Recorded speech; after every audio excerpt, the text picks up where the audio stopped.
আমরা এত অন্ধকার রাস্তা দিয়ে কেন যাচ্ছি স্রোত? এখন দুম করে যদি আমাদের কেউ অ্যাটাক করে? কে অ্যাটাক করবে? আমি কি করে বলবো কে অ্যাটাক করবে? আরে বাবা, আমি আছি। অ্যাটাক করলে আমি তোমায় নিয়ে পালাবো, সুদকে ফেলে রেখে তোমায় নিয়ে পালাবো। এসব কি বলছেন আপনি? আরে বাবা, তুমি তামাশা বোঝো না? তোমার বরের বন্ধু আমার সঙ্গে ইয়ার্কি মারছে, তোমার সঙ্গে ইয়ার্কি মারবে না? তুমি না মানে কেমন একটা সিরিয়াস গোছের টাইপের, তোমাকে নিয়ে পারি না সত্যি। আমি এ ধরনের ইয়ার্কি পছন্দ করি না স্রোত। বলছি, কোন ধরনের ইয়ার্কি তুমি পছন্দ করো না, এটা বলবে? আমি আপনার সাথে কথা বলছি না। এই, তুমি ওর সঙ্গে এইভাবে কথা বলছো কেন? ও তো আমার বন্ধু, বুজুম ফ্রেন্ড। আমি বিপদে পড়েছি, সেখানে এত রাত্রেবেলা গাড়ি নিয়ে আমাকে সাহায্য করতে এসছে, আর তুমি? তোমার কিসের বিপদ আমি তো সেটাই বুঝতে পারছি না স্রোত। তুমি বলছো তোমার বিপদ হয়েছে, অথচ তুমি এত কাম, এত কুল, হাসছো পর্যন্ত। কি এমন বিপদ হয়েছে তোমার স্রোত? তুমি কি আমাকে সন্দেহ করছো সাজি? স্রোত, তোমার হাবভাব আমার ভালো লাগছে না। তুমি প্লিজ গাড়িটা ঘোরাও, আমাকে বাড়ি দিয়ে এসো। আচ্ছা, কোন বাড়ি? কোন বাড়ি আবার?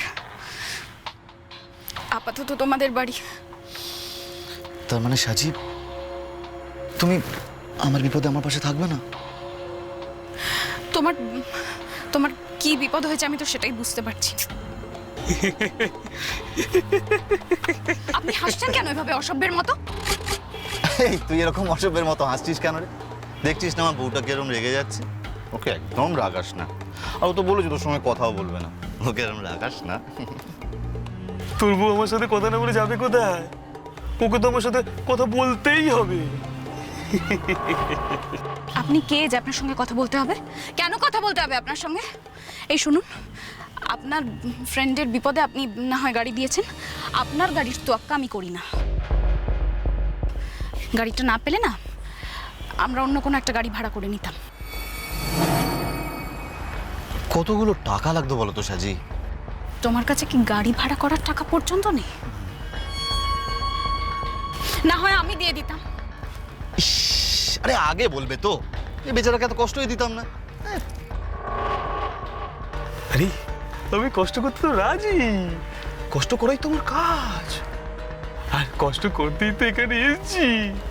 তো তার মধ্যে তোর এত সুন্দর একটা বউ, তাকে নিয়ে একটু লং ড্রাইভে যাবো, আমার কত আনন্দ বলতো। আপনি কিন্তু এবার নিজের সীমা ছাড়িয়ে যাচ্ছেন। আপনার সঙ্গে এখন জাস্ট আমার পরিচয় হয়েছে, আমি আপনাকে চিনি না জানি না, আপনার সাহস হয় কি করে? আপনি এত ইয়ার্কি মারছেন, আর এমন ইয়ার্কি আপনি মারবেনই বা কেন যেখানে আমার অস্বস্তি হবে? এই, তোমার অস্বস্তি হচ্ছে? হ্যাঁ হচ্ছে। তোমার সব অস্বস্তি আমি কাটিয়ে দেবো, একটু সময় দাও, তারপর দেখবে তুমি কেমন আমার সাথে পুরো ফ্রি হয়ে গেছো। আরে কি হলো, এরকম ভয় পাচ্ছ কেন? এরকম ন্যাকামি বা কেন করছো বলো তো? এমন করছো যেন জীবনে কোনোদিন ছেলেই দেখো না। বাবা, কলেজে তো আমার দিকে বেশ তাকিয়ে থাকতে, প্রেম করে বিয়েও করে নিলে। হ্যাঁ, সেটাই আমার জীবনের সব থেকে বড় ভুল ছিল স্রোত। কি বললে? বললাম সেটাই আমার জীবনের সব থেকে বড় ভুল ছিল। এবার ভুল যখন করেই ফেলেছো, তার মাসুল তো তোমাকে দিতেই হবে সাজি। মাসুল তো অলরেডি দিচ্ছি, আর কত মাসুল দিতে হবে? সবে তো শুরু সাজি, সবে তো শুরু। মানে মানে আবার কি? মানে এখন আমরা যাব, বিপদে পড়ে থাকা স্টাফদেরকে উদ্ধার করব, তারপর বাড়ি যাব, এটাই মানে। আর কি মানে হতে যাবে? আমার ভালো লাগছে না স্রোত, আমার কিচ্ছু ভালো লাগছে না। তোমার জন্য আমি আমার সব কিছু ছেড়ে চলে এসেছি। আমার পরিবারের কারোর কোনো কথা শুনিনি, ওদের বারণ, ওদের সব কিছু, কারোর তোয়াক্কা না করে সবাইকে ছেড়ে আমি তোমার কাছে চলে এসেছি। ওরা তো তোমাকে কত হেল্পও করেছে, ওদের কাছ থেকে তুমি কত কি পেয়েছো স্রোত। তোমার সামান্য কৃতজ্ঞতা বোধটুকু নেই? তুমি তুমি ওদের বাড়ির মেয়ের ক্ষতি করতে পারবে স্রোত? হ্যাঁ, এই আমি তোমার কি ক্ষতি করেছি? হ্যাঁ, তুমি এসব কথা বলে যাচ্ছ আমাকে? কেন এসছো আমার সঙ্গে? আরে ক্ষতি করবে কি? ওকে ক্ষতি করতে দেবো নাকি? আমি আছি না? তোমাকে আমি পুরো লাভে ভরিয়ে দেবো। এসব আপনি কি কথা বলছেন? কি কথা বলছেন? মেয়েদের সাথে কিভাবে কথা বলতে আপনার জানা নেই? মেয়েদের সম্মান করতে জানেন না আপনি? আরে সম্মান? আমি সব থেকে বেশি সম্মানটা তো তোমাকেই করতে চাইছি, আর তুমি এটা বুঝতে পারছো না। আর তুমি যদি সম্মান না নিতে পারো সেখানে আমি কি করব? ভাই একটু গাড়িটা দাঁড় করা তো। কেন কেন গাড়ি দাঁড় করাবে কেন? আরে বাবা, আমার একটু ইয়ে পেয়েছে, করে আসি। ভাই একটু গাড়িটা থামা। না না না, এখন না প্লিজ। আরে বাবা, তারপর আমরা একদম সোজা যাব, একদম থামবো না। আরে ভাই থামা না, বলছি তো আমার ইয়ে পেয়েছে। প্লিজ, তুমি কেন আমার কথা শুনতে পাচ্ছ না? প্লিজ বোঝার চেষ্টা করো। তুমি এখন কোথাও যাবে না আমাকে ছেড়ে, প্লিজ। আরে তো মহা মুশকিল। আরে ভাই তুই থামা না, কখন থেকে বলছি আমার ইয়ে পেয়েছে, তুই গাড়ি থামা। ও তোকে নজর ছাড়া করতে চাইছে না, ব্যাপারটা কি? আরে বাবা আমিও বুঝতে পারছি না কেন এরকম করছে কে। আরে ছাড়ো না, বলছি তো আমার ইয়ে পেয়েছে, একটু যাবো। এই ছাড়ো তো, এই তুই গাড়ি থামা থামা।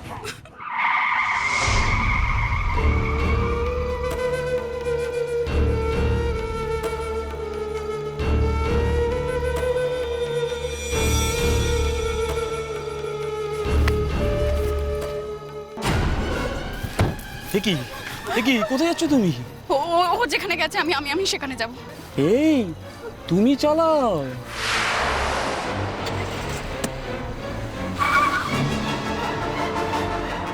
চলো, আমি যেখানে আজ থেকে তোমায় নিয়ে যাব সেখানেই তুমি যাবে। এই জোরে গাড়ি চালা, জোরে গাড়ি চালা।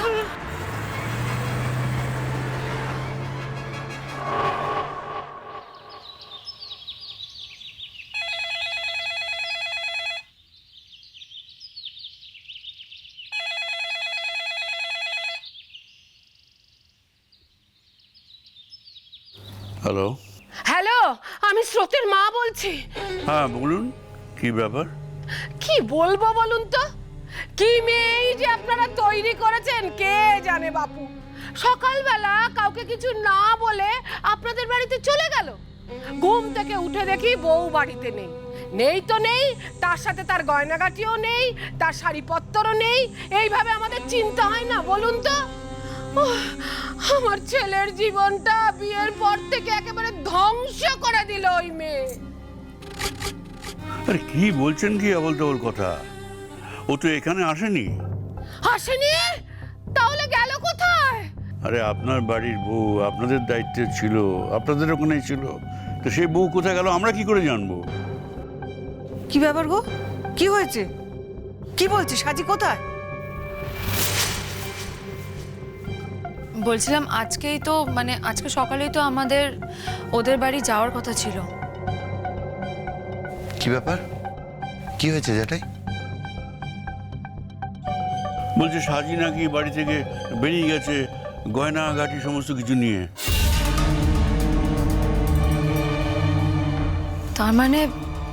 তার মানে নিশ্চয়ই বাড়িতে এমন কিছু হয়েছিল যার জন্য সাজি বেরোতে বাধ্য হয়েছে। যদি বেরিয়েই থাকে যাবেটা কোথায়? বলছি এই বাড়িতেই কি আসার কথা ছিল, নাকি রাগ হয়েছে বলে এই বাড়িতে এলো না? ও বড়দা, আপনি একবার জিজ্ঞেস করুন না ও বাড়ি থেকে বেরোলো কেন হঠাৎ? হ্যাঁ বাবা, আপনি একবার জিজ্ঞেস করুন তো বেরোলো কেন। কথা নেই বার্তা নেই, মেয়েটা হঠাৎ বেরিয়ে যাবে সকালবেলা? ওর তো মাথা খারাপ হয়ে যায়নি যে এমনি এমনি ইচ্ছে করে বেরিয়ে যাবে? সেই তো। হ্যাঁ বাবা, জিজ্ঞেস করো তো, বেশ ভালো করে জিজ্ঞেস করো। হ্যাঁ, ও বেরিয়ে গেল কেন সকালবেলা? কি হয়েছিল কি? কি হয়েছিল কি করে বলবো বলুন তো? হ্যাঁ, আপনাদের বাড়ির মেয়ে। আচ্ছা, ও কি নেশা টেশা করতো? কি আজে বাজে সমস্ত কথাবার্তা বলছেন? এরকম কথা বলবেন না কখনো। আমাদের বাড়ির ছেলে মেয়েরা এসবের মধ্যে কখনো থাকেও নি আর থাকেও না। শুনুন দাদা শুনুন, আমরা যেটা দেখেছি সেটাই তো বলবো। এই তো দুদিন আগে, আমরা অবশ্য তখন বাড়িতে ছিলামই না, আমরা গেছিলাম আমাদের বোনকে দেখতে। বোন অসুস্থ, তাই বোনকে দেখতে গেছি। সেই সময় আমার বাবুর কটা বন্ধু বান্ধব এসেছিল। তো আজকালকার ছেলে, ইয়াং ছেলে একটু ড্রিঙ্ক টিঙ্ক করে। বাবু করেছিল কি সেই সময় বোধহয় খাবার দাবার আনতে গেছিল, কোথায় গেছিল অত আমার মনে নেই। তো ওই ছেলেগুলো বোধহয় সাজিকেও বলেছিল তুমি একটু ড্রিঙ্ক করবে, সেও রাজি হয়েছে। বাবু বাড়িতে এসে দেখছে ওই বন্ধুদের গলা জড়িয়ে সাজি নাচছে, গান গাইছে। তাতে তো আমার বাবু সাংঘাতিক রেগে গেছে। আচ্ছা, বউ আকণ্ঠ মদ গিললে কোন স্বামী না রাগে বলুন তো? তাকে তো আমি স্বামী বলবো না, তাকে আমি বলবো কুলাঙ্গার। আচ্ছা কি বলছেন বলুন তো এই সমস্ত আজে বাজে কথাবার্তা? আরে বলছেটা কি? কি বলছো ওরা, বলো না আমাদের। বলছে নাকি আকণ্ঠ মদ খেয়ে কি সব। হ্যাঁ, স্রোত এই কথাটা আমাকেও বলেছিল, কিন্তু আমি কিছুতেই কথাটাতে বিশ্বাস করি না।